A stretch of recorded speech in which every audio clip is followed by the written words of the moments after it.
in some ways, I would argue it's never been a better time to have a side hustle because it's easy. It's easy to get a website up, start a podcast. There's a lot of stuff that you can do. And most of the time, the people we talk to who have jobs think in terms of all or nothing. Yellow! Welcome to the podcast where we try to inspire better work performance. Hey everyone, thanks for joining us today on Management Muse. This episode, we are revisiting the topic of side hustles. We thought new year, new you, and lots of chaos in the environment, people getting laid off, people worried about getting laid off, people worried about AI, all those things. And sometimes having a plan that makes you feel a little safer, not a bad thing. So I hope this helps and hope you have a fantastic new year. All right. Thanks, everybody, for joining us today on Management Muse. I am your host, Cindi Baldi. Yellow. Yellow is Geoffrey Tumlin. And today we are going to talk about side hustles. I like it.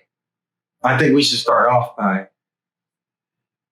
saying that I think there's a guy, Shane Scott, he writes a book called The Myths of Entrepreneurship.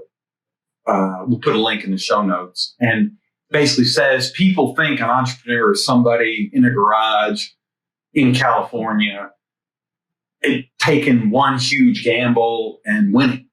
And that's actually not. Most entrepreneurs have jobs.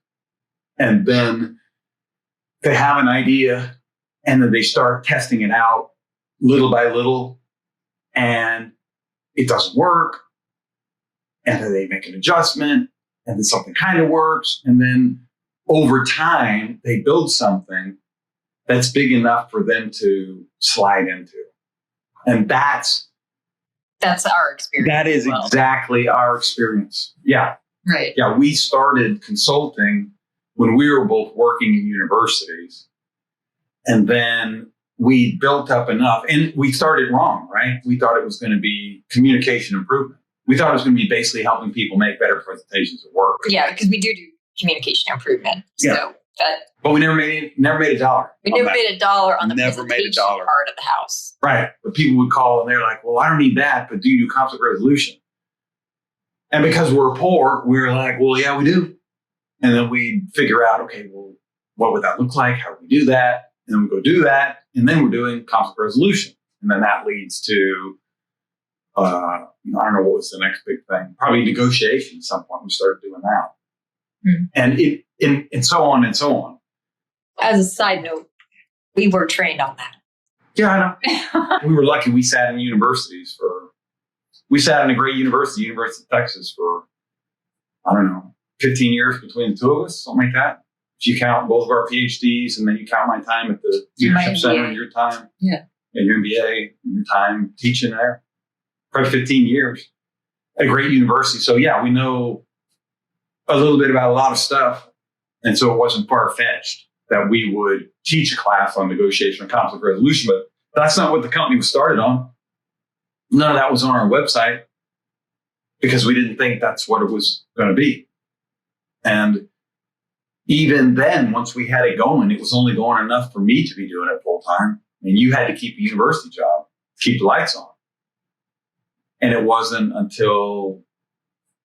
Well, when you started, I was in the middle of a PhD program, and you're not doing a side hustle at a PhD program. You're not. They pay you for that. So I couldn't actually build anything while I was getting that done.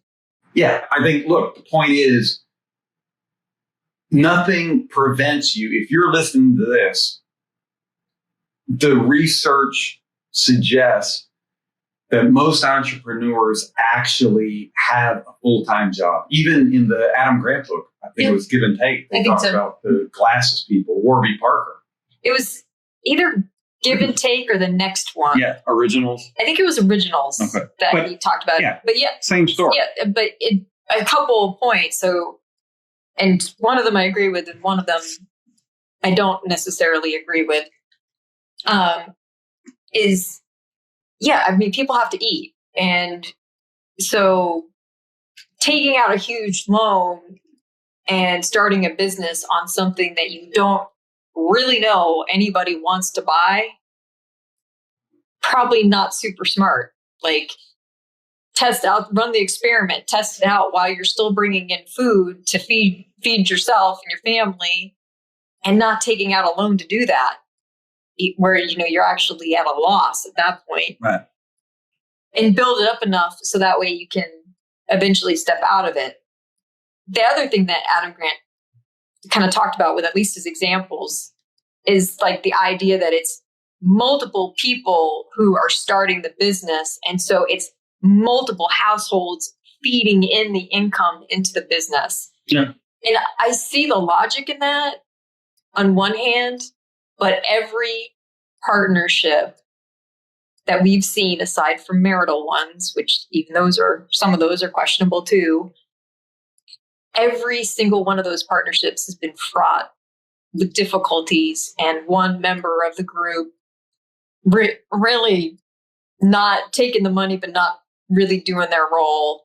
And when you form a partnership for a business, you should be thinking about it in the same level of weight as getting married to somebody, because when that partnership has to be dissolved because it's not working, it is a divorce. Sure. And you are going to split up a business, and that business may not survive the splitting. Yeah. And so I understand his point in the book that the multiple households actually help to feed a stronger business. But I would be very, very cautious about forming a business with somebody. I'm already, you and I, we split up, it's already going to be a freaking mess. So, well, I'm learning a lot on this podcast, I'll say. It's No, but you know turning what out I to be a mean. very, You know what I mean. very insightful podcast. Well, but- everything gets split 50-50. Yeah, but, basically. I think the point I want to make about side hustles, and then you can chime in with what you think is important, is that it's within reach for most people. And we talk to people who are unhappy about their current jobs with some frequency in our role as executive coaches. And we're typically encouraging people to don't just think about changing this job for another job. You might. That might be a way out, depending on the nature of the problem and what they're unhappy with. But what's something that they could begin building that might begin to take a little pressure off them, gives them another option, gives them a chance to build something up that might turn into something bigger in 3 years, 5 years, 7 years. And then they could have an off-ramp that's much more practical than quitting next week. Well, many people want to form their own business and are very scared to do it. And part of that scariness is the idea I got to be able to eat.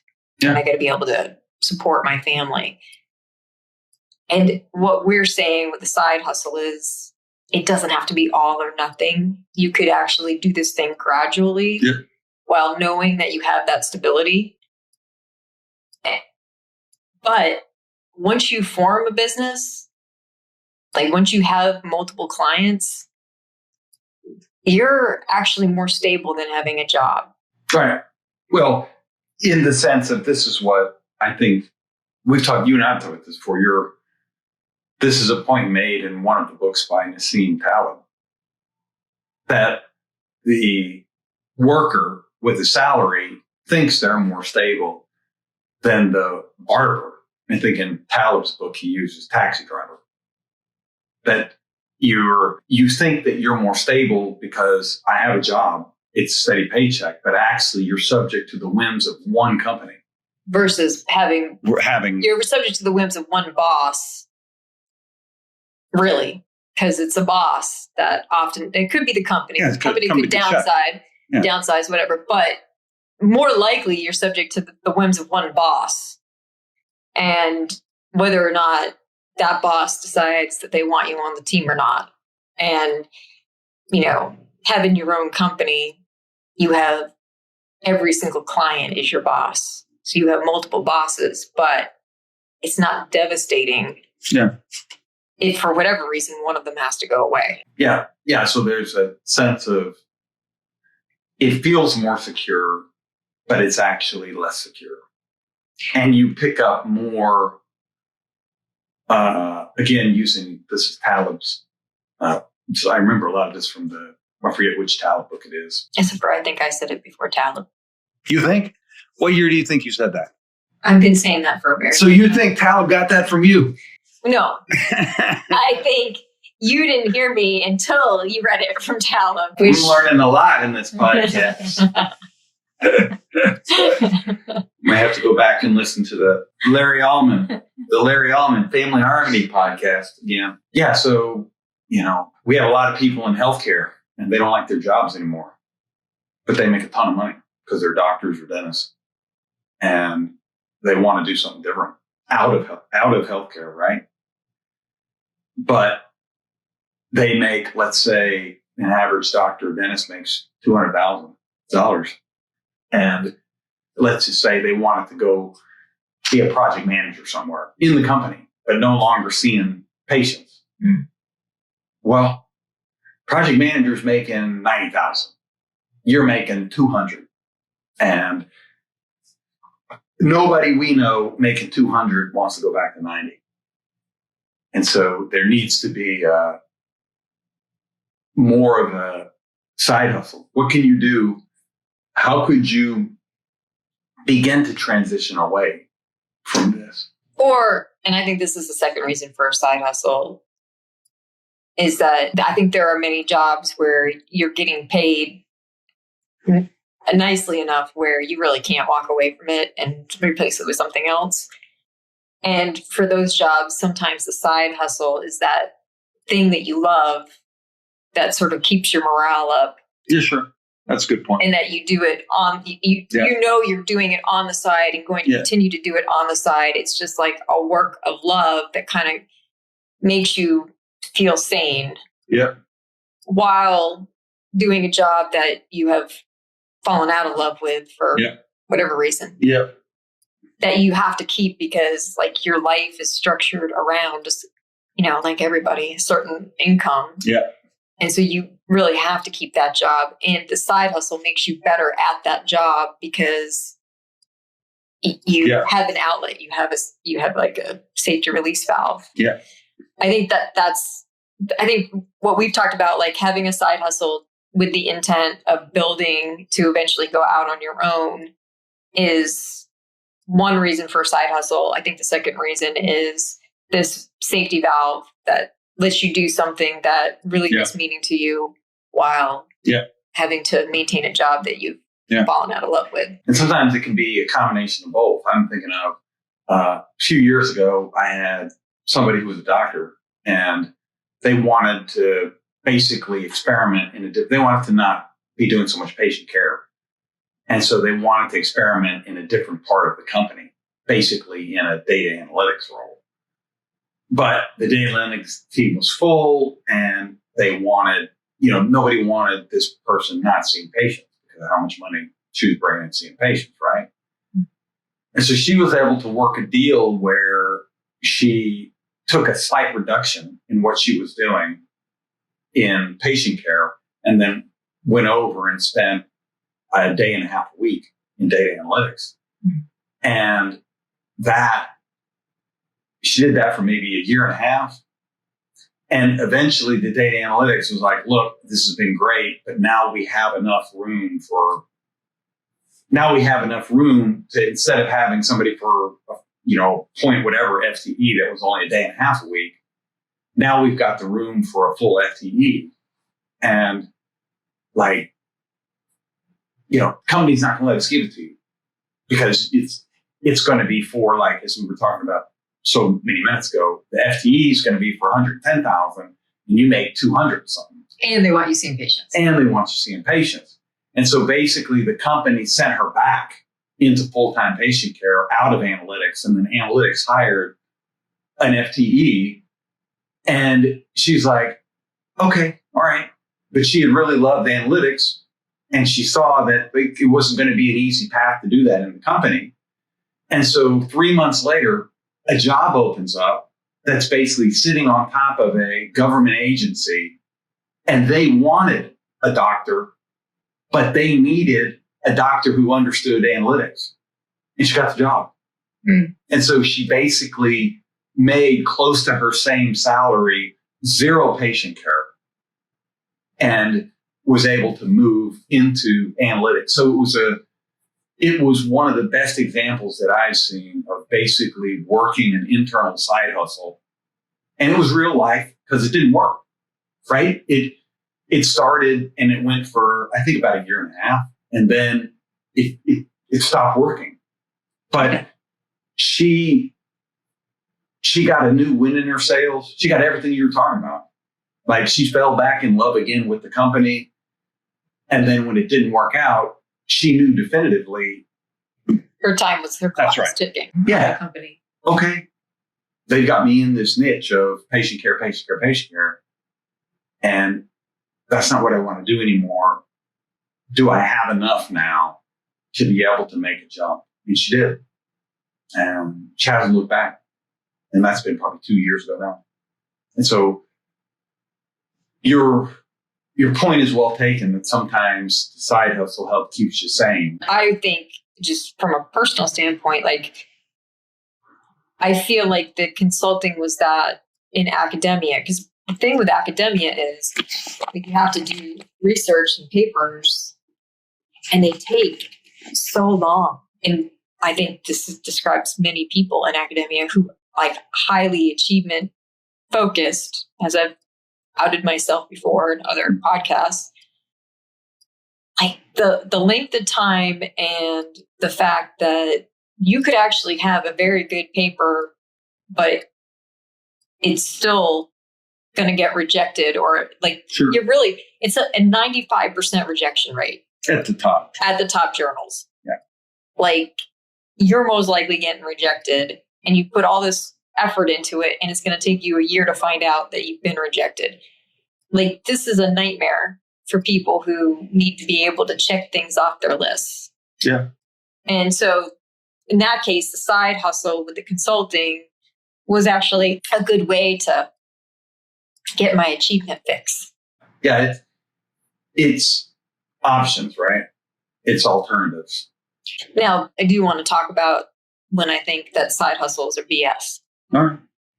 And so Give me an example. somebody who's doing it to earn a living, like, I understand why they're doing it, because they're not making enough money at job one. But sometimes what I think happens is that they wind up spreading themselves over so many little hustles that they don't have any focus, and they might be better off focusing and sacrificing a little bit of time to try to get movement in the lane that has the most promise. Yeah. Because it's kind of BS that you would have a job that doesn't allow you to have the bare minimum. But most people also want more than the bare minimum. And so whatever that is, like, I think people wind up spreading themselves over so many side hustles, just trying to sort of have a certain lifestyle.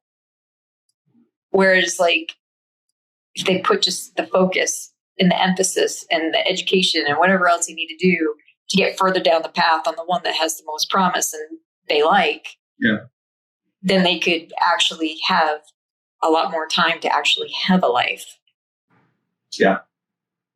Yeah, I think our experience has reinforced, not only in our own lives, but as we watch people in business, the weighting of benefits that accrue to people who have educations and or certifications. And so it doesn't just have to be It doesn't have to be just academia. college and It can be master's degree. electrician It certification. can be that. It can be you get a project manager certification. It can be that you take coding classes. It can be that you and get those certifications. Yeah. Because there's a whole slew of those. You just have to know which ones to actually get. Yeah. I mean, we had it hasn't been that long ago, but we had somebody that we were coaching who got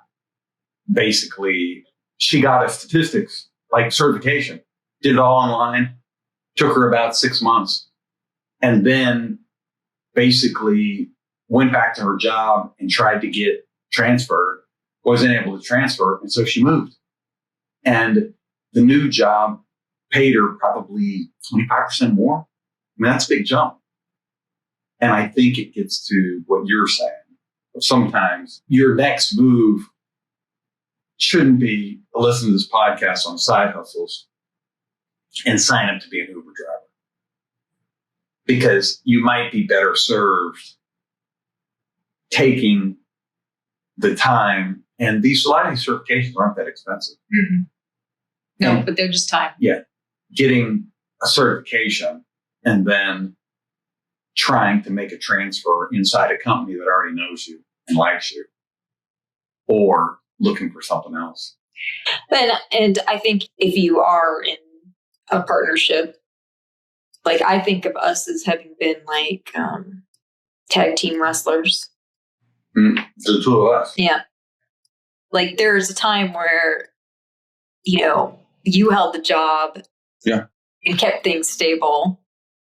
And while I got the degree, and then there was a time where I held the job and kept things stable while you went out.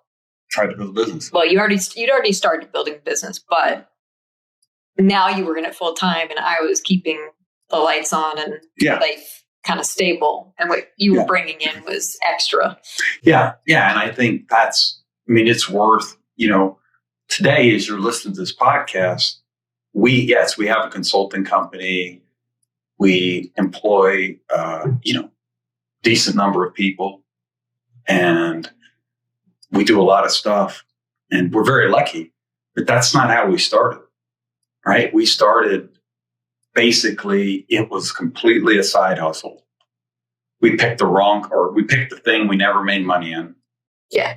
We knew other people who had made money doing it. Right. That's one of the reasons we picked it. Somebody else we knew had a Mercedes. Now, she may have been a lot better than us at it, or whatever. We never made money. She was excellent at it. She was probably a lot better than us at it. But that, communication effectiveness, we never made $1 on that.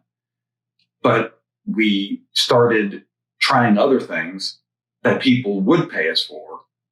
And then eventually that kind of became the consultancy we have now. But it was many years just a side hustle. And then even when it was full-time for me, Cindi she took a university job out of state in Louisiana. And that was to try to give the business runway. Because Cindi said when we started the company, most businesses fail because they don't give themselves enough time to succeed. The runway isn't long enough. And that's been indisputably true in our experience, is that there were people who weren't buying what we were selling, not because they didn't want it, but they just weren't in the spot to do it. Yeah. Those budget years were tight. And then when their budget years weren't tight, they circled back to us. Or they just weren't in a position in the organization to make that decision. They couldn't make the call. And then a few years later, they're promoted to a position they can make the call. And all of that came back to us, with interest, so to speak, in later years. But we'd hung around long enough to make it stick. And part of how we did that was, for many years, we ran this business probably 5 years we ran it with you having a side job or a main job. I was 6 years. Even as you were also consulting for the business. And so that's one of the reasons that this topic is near and dear to us, is it's possible to scale your side hustle into your main hustle. It's possible that your side hustle stays a side hustle, but it keeps you sane, as Cindi said, and brings in some money for you. And it's also possible that you start a side hustle and then come to realize that's not the thing that's going to work for you. And that side hustle morphs itself into something that is going to work. And it may take you a few years to figure some of that out. But in some ways, I would argue it's never been a better time to have a side hustle, because it's easy. It's easy to get a website up. It's easy, if you have some expertise, to start making that known, start a podcast, get yourself in a position where you're capitalizing on some of that. You can write a book. You can write a book. There's a lot of stuff that you can do. And most of the time, the people we talk to who have jobs think in terms of all or nothing. I keep this job or I get a new job. If you don't take anything else from this podcast, take away the possibility that you might start something on the side, and in 5 years, that side thing may be significant enough to where it becomes your full-time thing. Or the side thing gives you enough credibility to make a jump into something different, another full-time thing. Or it just keeps you sane. Yeah. Keeps you from going nuts as you think about whatever's next in your life. Yeah. Yeah. We've got a friend of ours. I don't think he'll mind if we tell the story, but it's our buddy Ned Lavelle. And so he started off with a buddy of his, and they bought a bunch of Jimmy John's franchises. I don't know, they bought one. And then I think they might have had two. Yeah. Maybe one, maybe two, and then they expanded it to be 3 or 4. And then eventually they sold it. And then they put that money into a pizza place that had beer. It's a fantastic pizza place. Yeah, it's called Pine House Pizza. Can't say much about their beer because I don't drink it.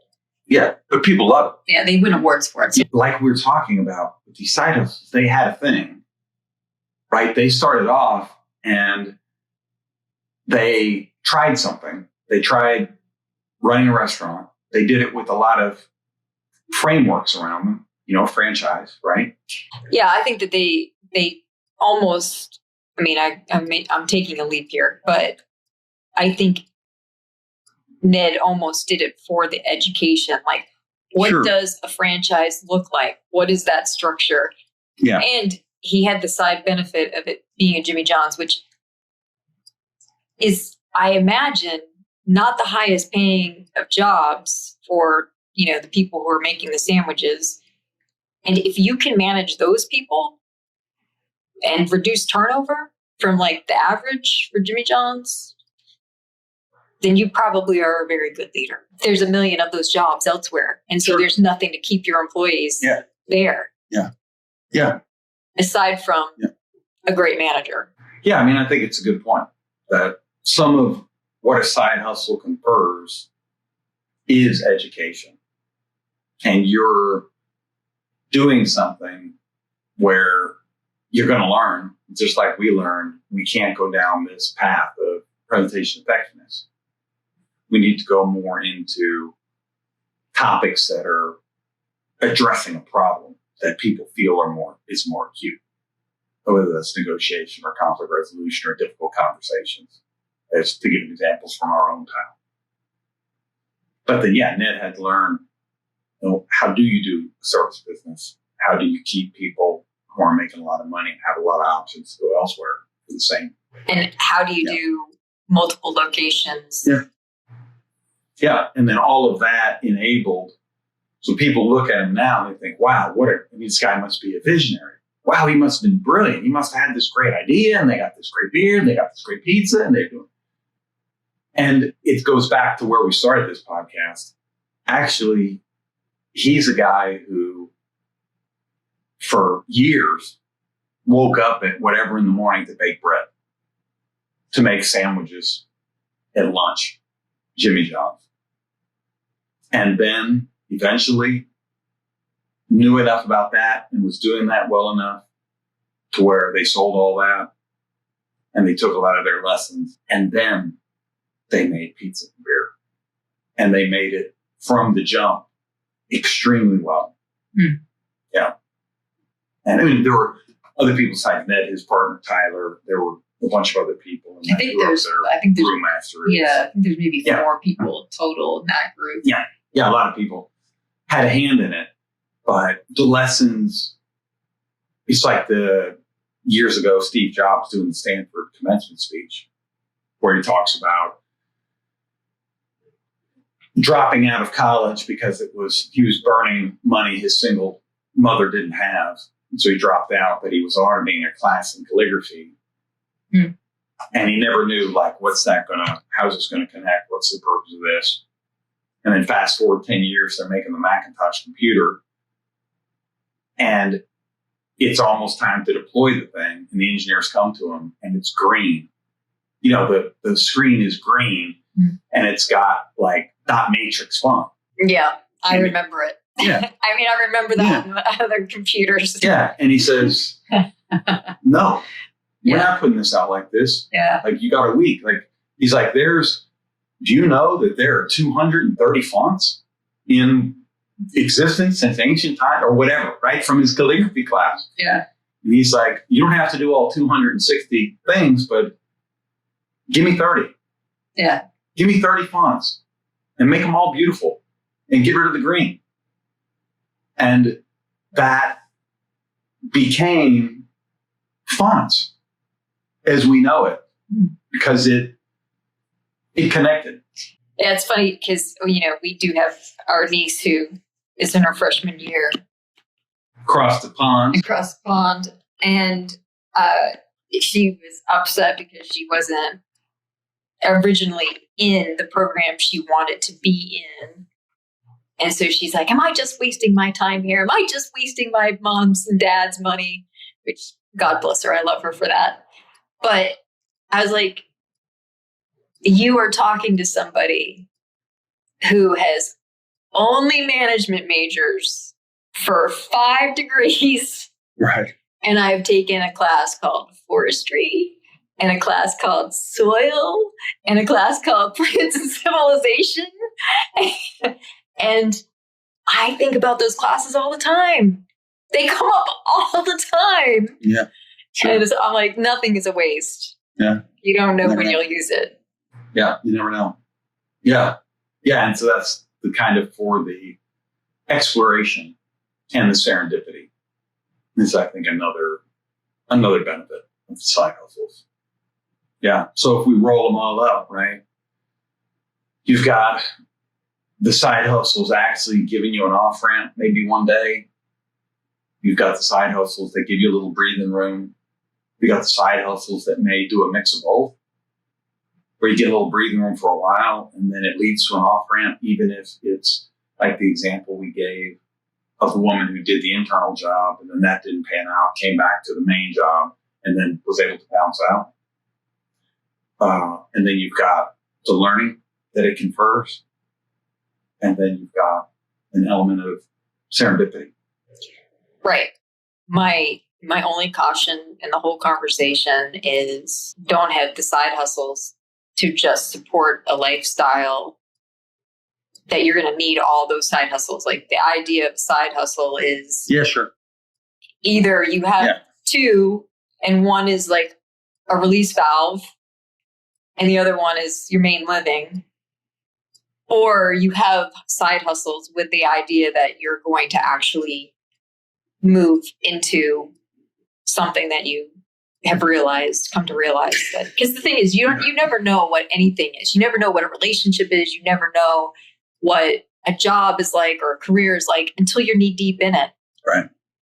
And this is your opportunity to get knee deep in something and decide, am I going to pursue this? Yeah. Yeah. Yeah. I think it's a good point. It's for, in that way, the experimentation, not so that you can buy a Tesla.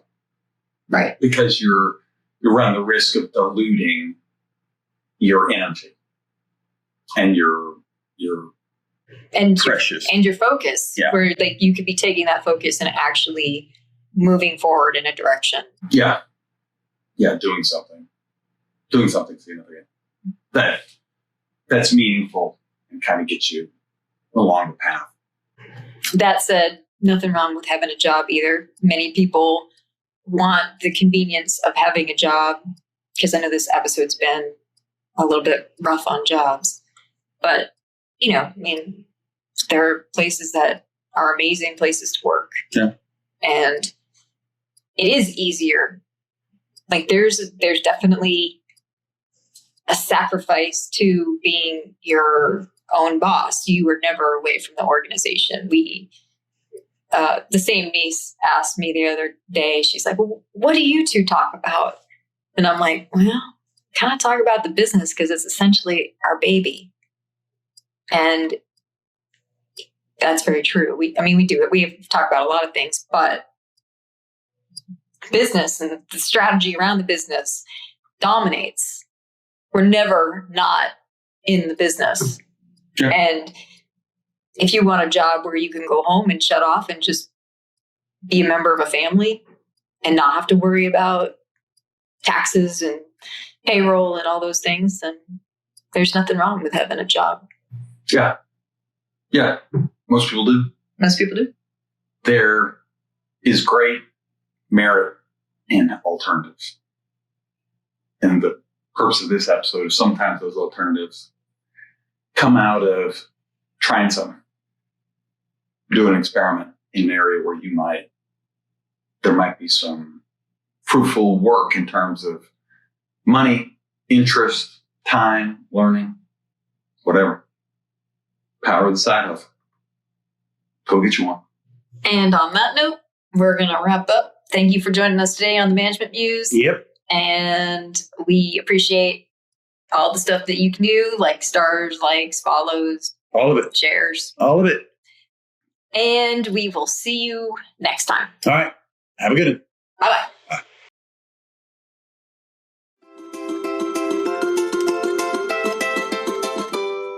Thank you, everyone, for joining us today on Management Muse. We are a podcast / YouTube channel that we hope is entertaining and educational. If you are on YouTube, we would appreciate you subscribing and maybe leaving a comment and a like. If you are on any of the podcasts listening to this, we would appreciate stars, following, comments, all the good stuff. We want to say thank you to Sarah and Rebecca. And then just as a last minute reminder, we also want to mention that we are management and communication professionals working in the field, but also have degrees that back us in science. All that being said, we are talking in generalities on this podcast. We do not actually know your particular situation. So proceed with common sense and maybe a little bit of experimentation on your end. And we hope that you make the world a more beautiful place by making work a more enjoyable place. See you next time on Management Muse.